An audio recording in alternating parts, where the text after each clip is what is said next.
عمري ما شفت في حياتي.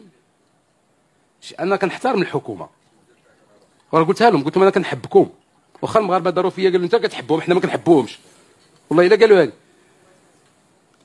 انا كنحترمهم حيت هما مؤسسه، وانا رجل قانون، وكنحترم المؤسسات ديال البلاد، وكنطلب من المواطنين ما يسبوهمش، ما يقلوش عليهم الاداب. انا كنتسائل علاش المسؤول كيسمح لنفسه، واش ما عندهمش النفس؟ قولوا لي انتم اللي سياسيين وكنتم في مناصب المسؤوليه، كيفاش تقبلوا المواطن يقول لك انت فاسد؟ الشفار الفاسد كلهم شفاره كلهم. علاش ما ندعيش؟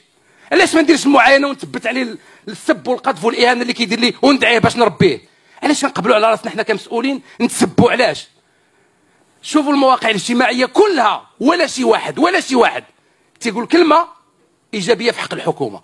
كيفاش الحكومه كتقبل على راسها بحال هذا الشيء هذا؟